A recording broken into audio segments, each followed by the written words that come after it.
Alright guys, welcome back to Blast Guys Reviews. In this review, we're going to be taking a look at the Mcfarlane Call of Duty Spawn Tactical version. Here's the packaging it comes in. This is a big blister pack and it looks pretty cool. You see all the figures and all the accessories pretty much. And here's Spawn Tactical. The back of the packaging looks amazing. And the side of the packaging has some pretty nice artwork of this figure. Kind of this side does have nothing to see. Alright, so here's a bottom of packaging if you're interested. I got this at Walmart, $24.95. As I said in my other Spawn video, which is available now for you to watch, that's $24.96 at Walmart. I scored one of each. I had them on pre-order at Big Bad Toy Store, $29.99. So if you find them in the stores, like at Walmart, you can save $5. That's $10 if you buy both. So they're showing up in the electronics department in the collector section, not in the toy section. So look there, you may find them. There's UPC if that helps you at all. Alright, so let's get this bad boy out the packaging and check him out. Alright, so we got Tactical Spawn outside the packaging.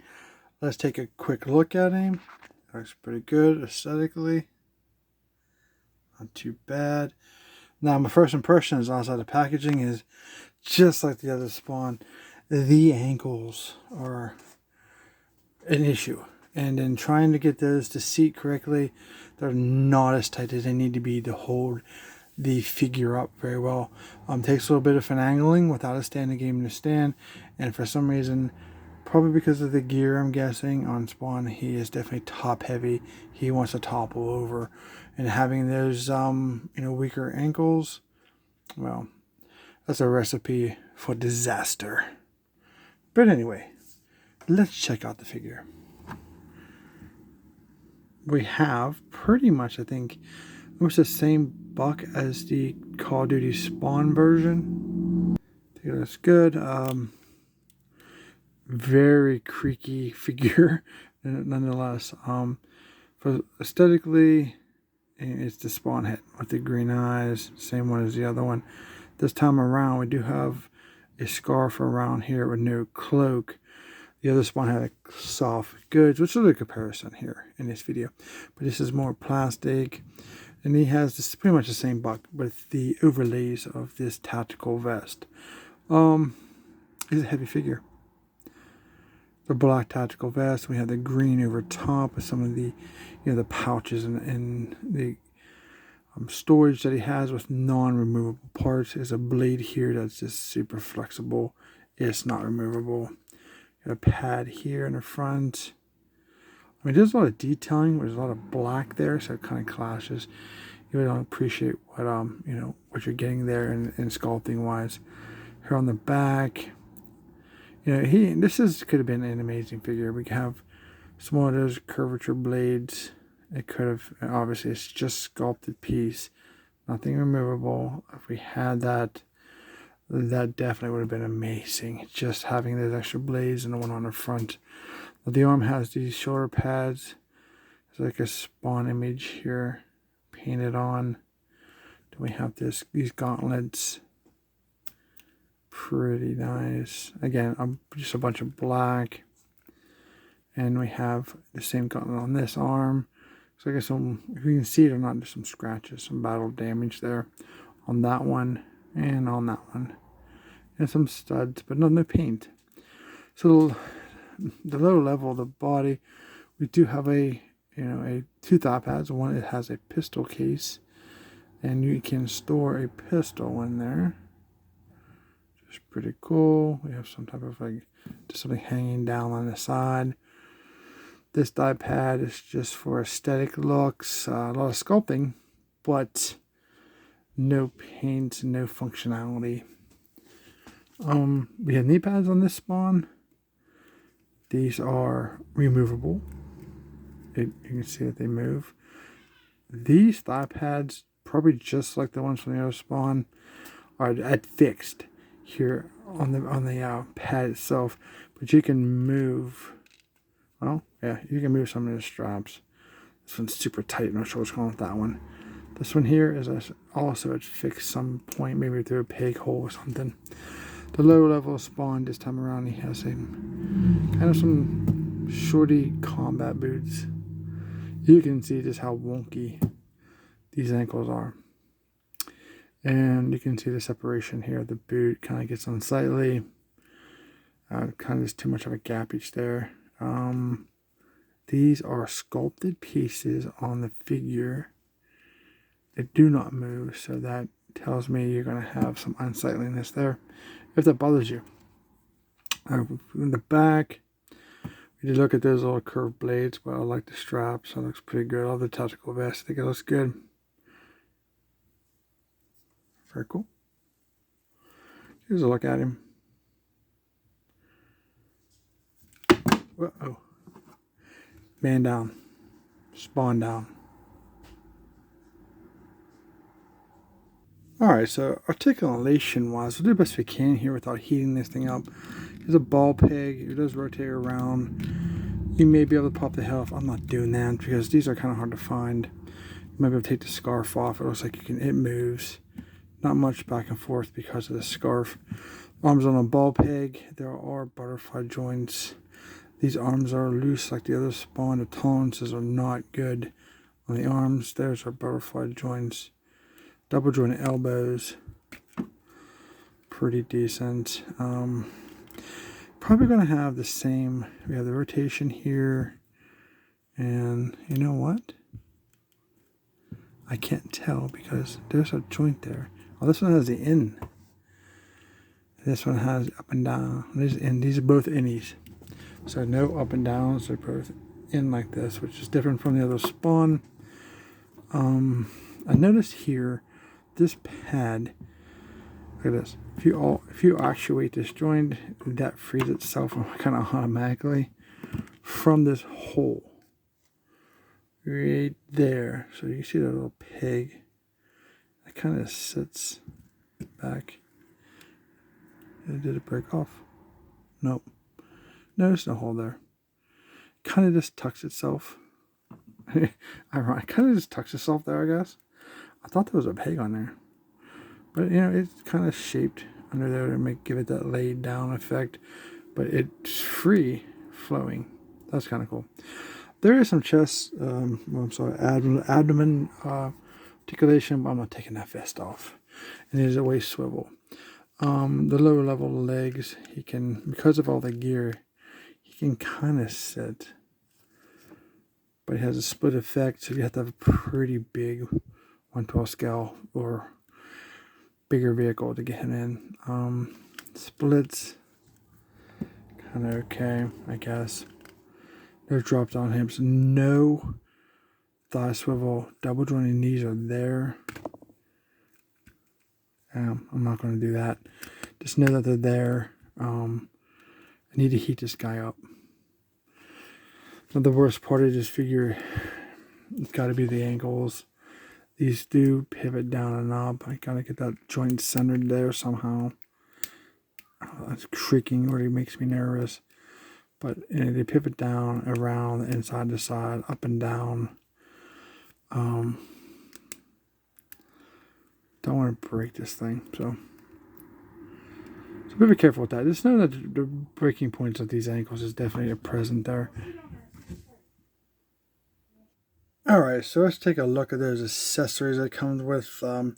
Something's very interesting about the accessories I'll show you here in a bit. Just a little Uzi, Mac 10 maybe. The black, the red clip. The clip is on all these guns are non-removable, so I'll just put that out there and not repeat it again. Pretty decent. No draw barrel or nothing. Pretty decent hard plastic. And then it comes with this pistol. Again, no removable clip, but you kind of see the rounds maybe inside there. No draw barrel. This is pretty cool. I didn't see this. My very first super long barrel revolver. This is pretty cool. This time around it has the brown on the handle. So that's pretty cool. And then you have these tactical headsets here. The mouthpiece, the mic. A little flexibility there for his head. Should stay on. We'll see that here in a second. Now next up is this massive RPG. Pretty cool. This one's interesting. It has a stock here. Pretty cool. It has the grip, and then the business end has a red rocket here. front, non-removable, of course. But this is pretty big. Pretty cool though. Nice and not hard plastic at least. And also check your packages because affixed to the back of the packaging, there are 2 more, I guess, accessories. You do get this stand for Spawn taped in the packaging. Here's how that looks. That looks pretty good. I like the Spawn logo on there, so I kind of like tamper it on. Pretty cool. Now, if you can consider file cards / trading cards a part of the accessories, you do get this trading card. Pretty cool. Alright, here's outside the packaging. Looks kind of decent.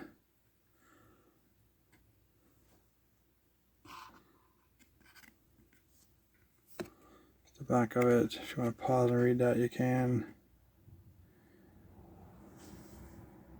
Alright, so another problem with this figure. So if you have a poor foundation, you know, whatever you're trying to hold up comes falling down. Since the ankles are terrible in these figures, we can think about, okay, well, we can utilize the stand to help try to hold him up. He's so back heavy, and it doesn't fit as well as the other Spawn. So you can see he kind of leans, and if you try to finagle him a whole lot, he kind of wants to fall over. So it's going to take a lot to keep this figure looking decent on your shelf if you are trying to utilize this stand. The ankles just want to fall backwards because he is a top heavy figure, but I'm going to try to utilize this stand to keep him from falling over while we look at these accessories. So aesthetically, it comes with this headset that kind of goes on over his head. There's no way to fix it on there, but it kind of sits pretty good nonetheless. Let's try something. We got the shake test. Stays on. Didn't move. Yeah. So that's pretty good. No peg hole, no alteration to the aesthetic of the head sculpt of this figure. So pretty cool. First off, let's take a look at how well his hands are. Obviously, this hand is too wide to hold anything. And we have these hands, and the problem with these hands are they're so stiff. You try to stop moving these hands, you start tearing up your hands. Let's see, what's just sacrifice for you guys here. See that? Oh, probably should do it with this hand. Man, double sacrifice. No, not really. So I'm trying to move that out, and then I get this indentation. That hurts like hell, believe it or not. I'm trying to stick the Uzi in here and be careful of breakage.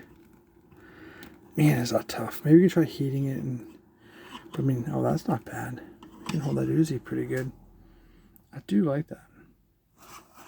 And then utilizing the joint, you know, you can get that very cool aesthetic tactical Spawn. Very cool. I like these figures. That's why I bought them. I'm not bashing them. It's just they're not perfect. I'm looking. I do appreciate the Call of Duty thing because I think we need a Call of Duty line on a 6-inch scale that's compatible with the G.I. Joe classified type of figures, Monster Force, stuff like that. So there's that gun. He can hold that. Pretty cool. His hands are super stiff. Be careful with the oh, this is thick. Be careful with the trigger things. You don't want to break those little pieces of plastic trying to shove that fat finger in. He just fall off his stand. So kind of how that looks, like that Joker gun. Very cool. All right, so this thing is massive. You see how kind of put out his foot goes up to his shoulder. Let's see here. I think we kind of gotta come in this way if I can talk today at everything. Yeah. So it's definitely a trick to get that in that trigger finger because of the length of this weapon. So I'm not gonna keep fighting with this. Let me take a look at this. Alright, so that was a pain, but he looks good. See how he holds that. You can see the length in this is, you know, pretty decent for Spawn because Goes over his shoulder, stops when it needs to stop. The stock is bedded in between his arm and his body. He can hold it. The trigger finger is actually in there. There's the inside look at that. So yeah, that's pretty decent. Headset fell off in my trying to get it on, but there you go. If you want to see calling a RPG assault in your battles, whatever it takes, but that's pretty cool. I got, oh, there's his ankles. I like this figure. It's unfortunate about his ankles. Alright, so that's pretty good nonetheless. And it just knocked off his headset again. Kind of cool. Alright, let's do some comparisons. Now, I mentioned that something was pretty cool about these figures, and what I think was very cool was the accessories kind of follow suit in color and design from one figure to the other. So you can see here, this is from the first just Spawn. You got the black, the red, and the tan, and then a tactical Spawn. Same suit. Overall, and you get the two stands, which are absolutely the same. So that's pretty cool. You can see that the tan AK here kind of matches the same color on that long revolver, and the reds and blacks on the pistols, Uzis, and rocket launcher matches all the assault rifles that you get with the other Spawn. I thought that was nice connectivity for the two offerings of these two figures. And here's a look at the two trading cards. It's the front of them. And here's the back. It looks like the text pretty much is the same except for that tactical Spawn at the top. But you can pause and read that if you want to. Alright guys, so here's the two comparisons of the two Spawn offerings. Tactical Spawn and the normal Spawn. Look pretty good together. You can see all the reused parts and some different parts throughout, some soft goods from one figure to the other. Now, if you're trying to intertwine your Spawns with your other lines, here's a look at how he compares to the Hulkbuster Iron Man. Just kind of hear how they kind of fare with your more standard 1/12 scale figures like Monster Force or G.I. Joe Classified. Pretty cool. And just for fun, and because we can, let's take a comparison with the new Sonic figures. If you want to cross those worlds, you can. Looking good so far. Absolutely just love these figures. They are not perfect, but, you know, not bad. Alright guys, hope you guys liked this review. If you did, don't forget to like, share, and subscribe to the channel. I have reviews up for all these figures. These are all great figures, great reviews. And these Monster Force figures are damn near perfect in my opinion. And these are some of the best Sonic figures ever produced. And this Hulkbuster Iron Man is just insane. So I'll see you in our next review.